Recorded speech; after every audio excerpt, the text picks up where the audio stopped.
Merci beaucoup Patrick Chamoiseau et Isabelle pour ce début splendide qui va pas forcément rendre facile le fait de rebondir dans une nouvelle conversation.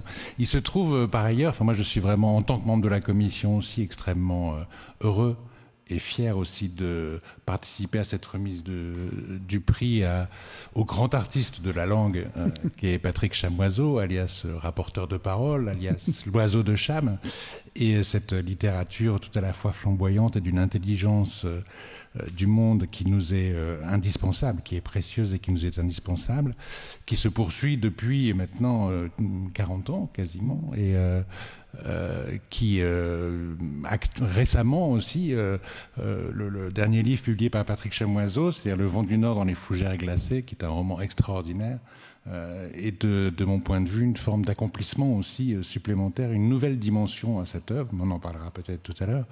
Et j'avais prévu au fait de commencer justement en mentionnant, avec l'accord de Patrick, ces tragédies qui se répètent en Méditerranée. La semaine dernière, peut-être 700 morts, et encore avant-hier, de nouveau, un rappel tragique à côté de l'île de Lampedusa dont on parle à peine, parce que c'est aussi cette question de l'engagement qui est sous-jacente, et je m'appuyais évidemment sur Frères Migrants pour lancer le débat comme ça. Frères Migrants qui est paru en 2016 aux éditions du Seuil, qui témoigne de la ferveur des indignations et de cette nécessité que Patrick Chamoiseau partageait avec Édouard Glissant. D'ailleurs, le livre baigne dans la mémoire d'Édouard Glissant. Et je vais arriver à la première question à travers le mot de léthargie, parce que ce qui est tout à fait par opposition à l'engagement de Marguerite Yourcenar ou le vôtre, il y a une léthargie collective à des degrés évidemment à chaque fois variables, mais qui collectivement est extraordinairement puissante aujourd'hui. Et ce mot de léthargie, je l'emploie en connaissance de cause, c'est-à-dire en sachant que le mot vient évidemment du mot l'été, mais pas tellement le fleuve des enfers, c'est plutôt la déesse l'été qui personnifiait l'oubli, et ce qui a permis d'ailleurs à Martin Heidegger, par exemple, d'évoluer sur la question de la vérité en retrouvant le mot grec aletheia.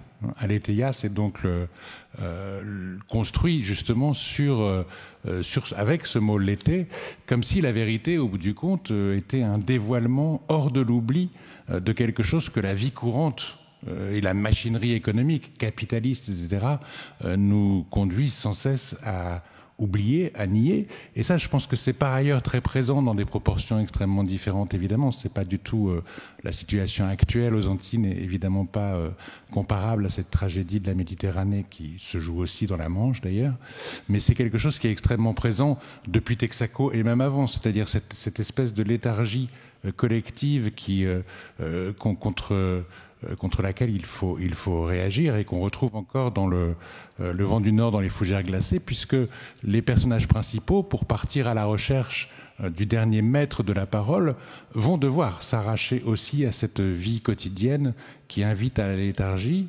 D'où, excusez-moi d'avoir été un peu long, ma première question, jusque dans quelle mesure, l'hypothèse que je faisais en relisant certains de vos livres, écrire, est-ce qu'on peut dire que écrire, ce serait sortir, écrire et lire d'ailleurs, ce serait sortir de la léthargie? Ah oui, je pense que une des fonctions de l'art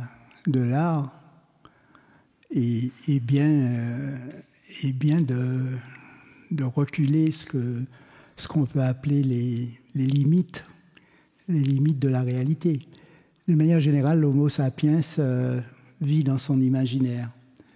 L'homo sapiens est confronté à l'impensable du réel, et il va développer toute une série de systèmes symboliques, etc., etc.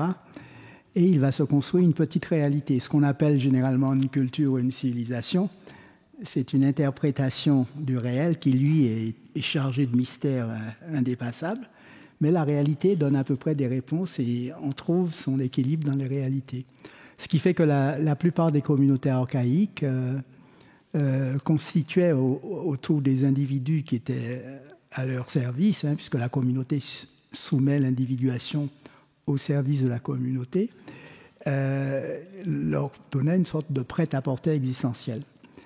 Mais le prêt-à-porter existentiel, comme il est coupé du réel, parce que autant la réalité est bien conforme à ce qu'on aime, elle est rassurante, on a des certitudes, on a des vérités, le réel, lui, il reste absolument impensable, imprévisible, et le réel, souvent, vient défaire la réalité.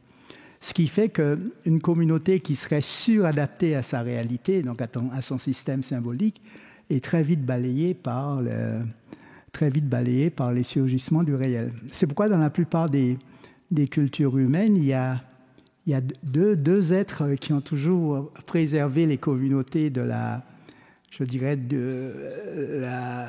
du durcissement des structures de l'imaginaire, qui sont absolument mortifères. Le premier a été le sorcier, parce que le sorcier, lui, il est resté du côté, c'est Edgar Morin qui explique que dans une communauté d'hommes, on a le prosaïque, le manger, le boire, la sécurité, etc. Et puis on a le poétique, l'amour, le mystère, l'invisible, le chant, la danse, enfin bon. Et du côté de l'état de la communauté, le gouvernement de la communauté se met du côté du prosaïque. Mais il y a une autre puissance qui reste en face du réel et du poétique, c'est d'abord le sorcier. Le sorcier est en contact avec, je dirais, l'impensable de tout l'univers, donc tout le système symbolique, etc. Et le fils du sorcier, ça va être le poète. Et de la lignée des poètes, on va sortir les artistes. Ce qui fait qu'un artiste, c'est généralement quelqu'un qui est positionné en face de l'impensable du réel.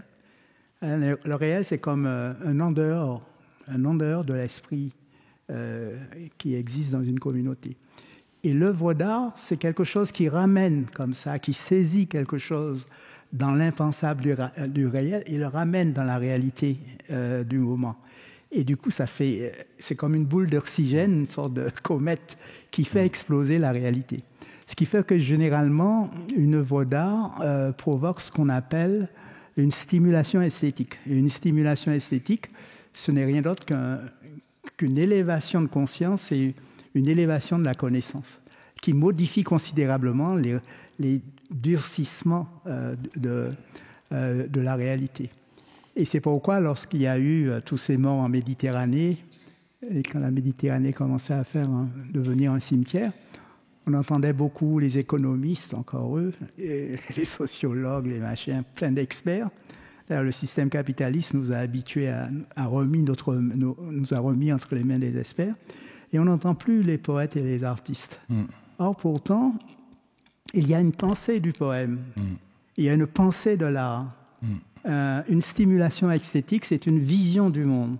Ce n'est pas une vérité, mais c'est une problématisation qui ouvre l'imagination et qui nous permet de produire du monde et effectivement de renouveler les bases du réel. Ce qui fait que traiter de la question des migrants, du point de vue poétique, c'était d'une certaine manière réoxygéner un imaginaire desséché. Et ça, c'est absolument fondamental.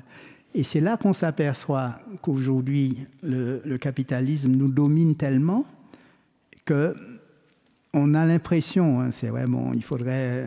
J'ai développé ça beaucoup dans un livre qui s'appelle « Écrire en pays dominé », que j'appelle « La domination silencieuse ».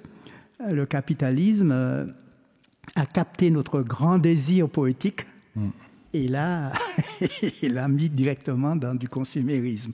Notre pouvoir d'achat, notre consommation, notre repli individualiste sur notre famille, ça c'est l'objet du... Et même la culture est devenue un objet de... Et ce qu'il y a de plus terrible lorsqu'on a une forme de domination totalitaire, c'est qu'on a directement un affaissement de la créativité. On a un affaissement du poétique, le poétique étant capturé, en tout cas le grand désir qui ouvre au poétique étant capturé et mis dans les pulsions du pouvoir d'achat. On a un affaissement de la créativité collective et on a un dessèchement de l'imaginaire. Ouais. Et c'est pourquoi on a ce dessèchement-là, c'est que s'il n'y avait pas un dessèchement collectif de l'imaginaire planétaire, personne n'accepterait que la Méditerranée, tous les jours et encore récemment, des centaines de personnes coulent dans des conditions... Ça paraît complètement aberrant. Dans quelques années, Il faut changer toute la législation mondiale, mais ça révèle l'inhumanité du système capitaliste qui nous laisse... Comme ce ne sont plus les formes de domination archaïques, on ne nous tape pas sur la tête, et encore, bon, ça peut arriver, mais bon...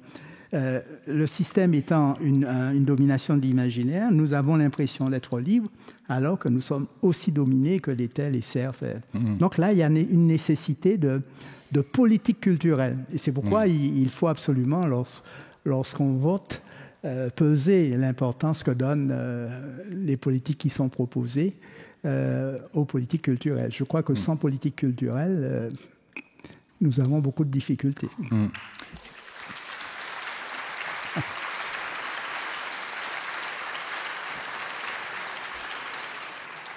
Bon, il y aurait beaucoup à rebondir à partir de ces quelques mots sur cette différenciation du réel et de la réalité, et qui est aussi l'irruption du tragique, c'est le retour du réel aussi, qui effectivement, et ce qui se produit en Méditerranée, par exemple, certains jours, et malheureusement, la léthargie l'emporte. Moi, je suis très content aussi de vous entendre, parce que c'est évidemment pas la première fois que je vous entends, mais très content de vous entendre, parce que non seulement vous êtes un artiste de la langue ou un écrivain qui développe une littérature qui pense, ce qui n'est pas si évident aujourd'hui, alors même qu'elle est, il me semble que la question de l'émotion est tout à fait première. Comment, parce que, et ça rejoint ce qui vient de se dire aussi, comment cette émotion qui n'a pas de mots, alors dans votre cas de figure, en plus, elle a eu 2 fois le barrage de la langue pour pouvoir s'exprimer, comme vous l'expliquiez tout à l'heure, avec le 2e barrage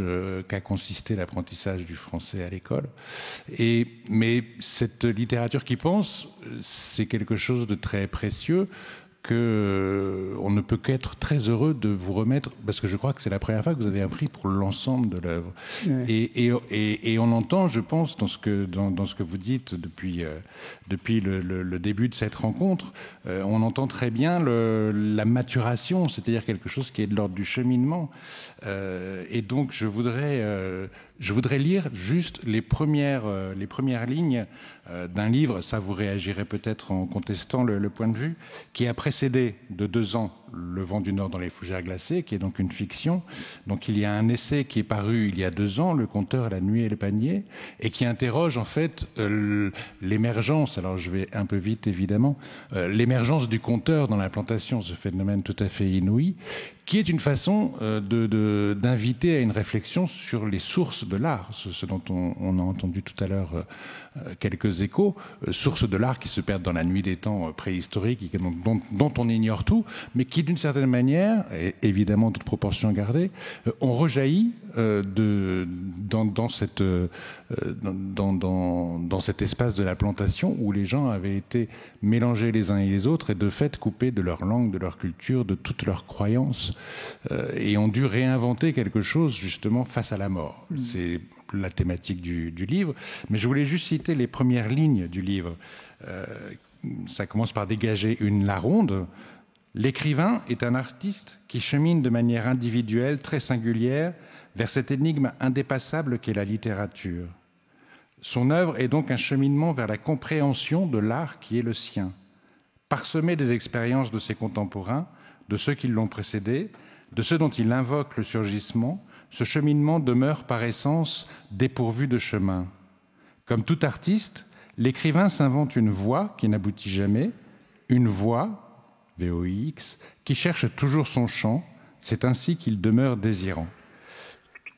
Et pour autant, si ce cheminement se poursuit toujours, d'une certaine manière, dans l'inconnu, l'inconnu qu'il s'agit de défricher, aujourd'hui, il y a un certain nombre de pierres qui sont posées sur le chemin parcouru. Et ce chemin parcouru est aussi, aujourd'hui, c'est sans doute l'âge venant, la complexification de l'œuvre y aidant, est un chemin qui a peu à peu élucidé l'entêtement initial qui opérait dans un brouillard théorique, par exemple, certainement très épais. Et donc, voilà, cette idée du cheminement que vous avez accompli, qui vous permet aujourd'hui d'avoir un propos qui pense la littérature. Oui, je pense que il y a une pensée de l'art, il y a une pensée du poème, il y a une pensée de l'écriture, il y a une pensée du roman. La littérature est un mode de connaissance, en tout cas un mode de confrontation du réel, c'est-à-dire de l'impensable du réel. Un grand roman informe nos réalités de nouvelles dimensions que le grand romancier arrive à saisir dans l'inconnu du réel. Et c'est comme ça qu'il y a un surgissement. Donc une stimulation esthétique, c'est absolument précieux. Et ce qui se produit aujourd'hui, c'est que les communautés archaïques qui autrefois dominaient les individuations ont été emportées par le phénomène relationnel. Les civilisations, les cultures se mélangent, très grande mobilité individuelle, donc processus d'individuation exacerbé. D'ailleurs, le capitalisme a chevauché cette individuation et nous a pervertis en individualisme. Alors qu'une individuation accomplie donne naissance à une personne qui, elle, développe des solidarités qui la rendent sensible à plein de combats dans le monde. Donc on peut dire qu'aujourd'hui, l'artiste est seul. Autant on avait des artistes nationaux, on pouvait avoir une littérature nationale. Aujourd'hui, tout ça n'a pas de sens. Aujourd'hui, plus que jamais, ça a toujours été le cas, c'était toujours des individuations. On n'a jamais eu un grand artiste qui était communautaire. Ça n'a pas de sens, artiste par définition. C'est une singularité. Mais aujourd'hui, l'artiste contemporain est dépris des vieilles partitions, frontières, langues, phénotypes, nations, tout ça, ça n'a pas de sens. Ce sont des individuations. Et la question fondamentale de l'esthétique contemporaine, c'est de savoir comment, maintenant que nous sommes dépris des prêt-à-porter existentiels des communautés, comment vivre en relation, c'est-à-dire vivre, se construire, non pas avec un prêt-à-porter existentiel, mais se construire personnellement dans des stimulations qui viennent de la totalité du monde. Et dans des stimulations qui viennent bien sûr de la superstructure dominante qui est le capitalisme, donc on est très, très largement formaté, mais l'artiste échappe d'une certaine... L'artiste conscient, enfin, l'artiste échappe aux forces dominantes.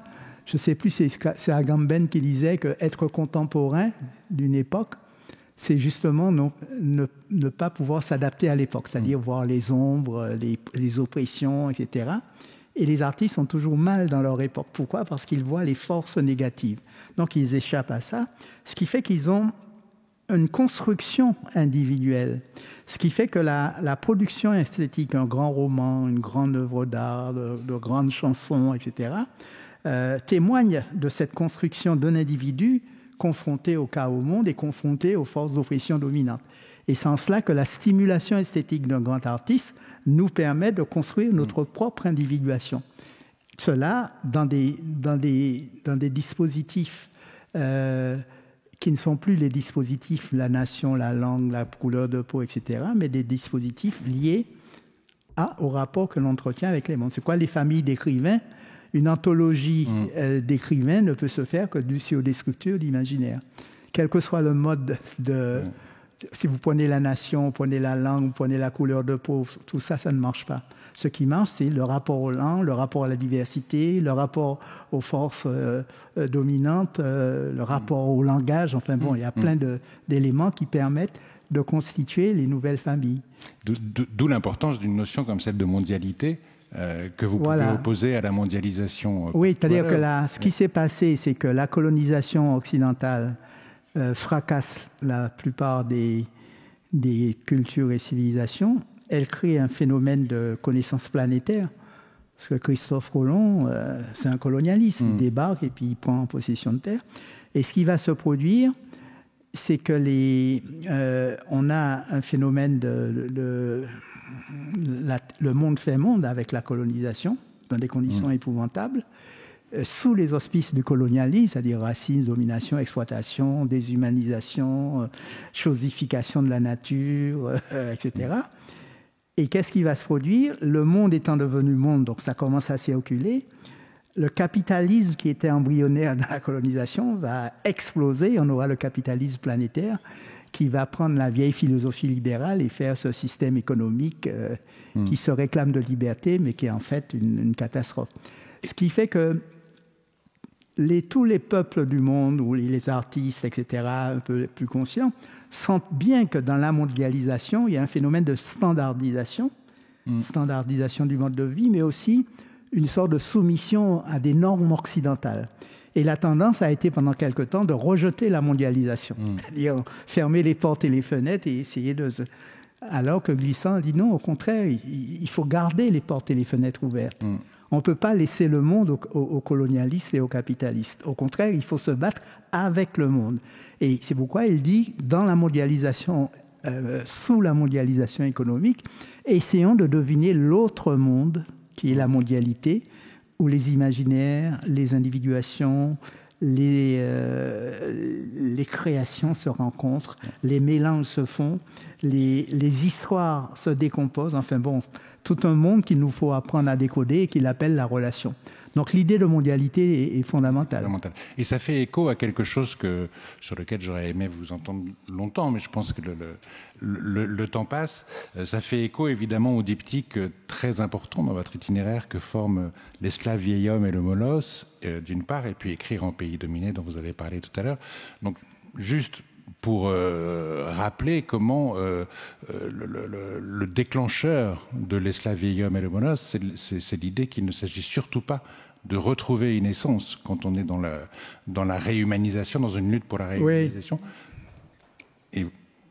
Oui, c'est-à-dire que dans l'esclavage de type américain, on a des millions d'Africains capturés, on les met dans un système de plantation, mais cet esclavage qui se fait dans l'Amérique n'a rien à voir avec les esclavages antiques. C'est-à-dire qu'il y a une damnation ontologique du phénotype nègre qui continue jusqu'à aujourd'hui. C'est le phénotype le plus déprécié dans le monde, etc.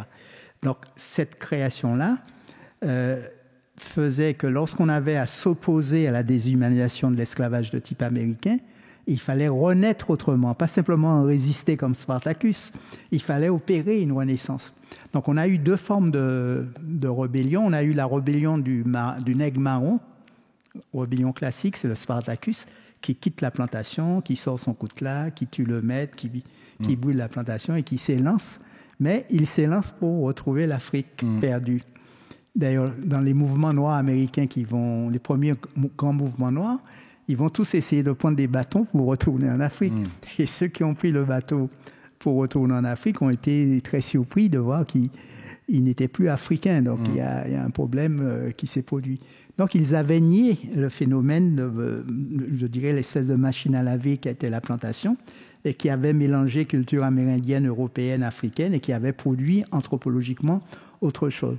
Dans l'esclave vieil homme et le molosse, j'essaye de suivre la situation de nouveau nègre marron. Il s'en va, mais il ne part pas vers l'essence en perdu, il ne repart pas vers l'Afrique, il part vers le monde. Il part vers la nouvelle complexité du monde. Et il laisse venir toute la mémoire amérindienne, aussi bien que la mémoire... Il laisse venir la nouvelle complexité. Voilà. Le problème, c'est que pour résister à l'esclavage de type américain, il fallait trouver les moyens de renaître dans un nouveau monde. C'est ça le truc. Et bon, ça c'est une leçon au Sénat, c'est-à-dire une situation historique, le cadre historique, dans lequel on approfondit une humaine condition et on essaye de voir comment cette humaine condition trouve les pistes qui l'amènent vers nous. Adrien, etc., Xénon, ce sont des personnages qui ont l'air très éloignés de notre réalité, mais qui nous parlent de grands enjeux qui sont contemporains. Donc, l'esclavage de type américain, tous les romans que nous faisons, ceux de ma génération, ceux de Glissant, etc., sont des romans qui nous renseignent sur les forces actives dans le monde contemporain. Et c'est ça l'objet de la littérature. L'esthétique contemporaine en matière d'art, c'est la relation, c'est-à-dire ces dynamiques d'inter-rétroaction entre les cultures, les civilisations, leur mélange et les individuations. Et la nécessité pour les individus de se construire sur des modalités qui ne sont plus des modalités communautaires, mais qui sont des modalités, je dirais, de construction d'espaces communs. Hein, voilà, c'est un peu complexe, mais bon, c'est comme ça que je... Non, c'est formidable. Et encore une fois, tout ça aboutit justement à la quête du dernier maître de la parole, qui est une expérience extraordinaire. On vous écouterait encore vraiment très longtemps volontiers, mais comme on doit entendre l'art qui est le vôtre, je crois qu'il faut que nous laissions la place. Merci beaucoup, Patrick Chamoiseau. Merci beaucoup.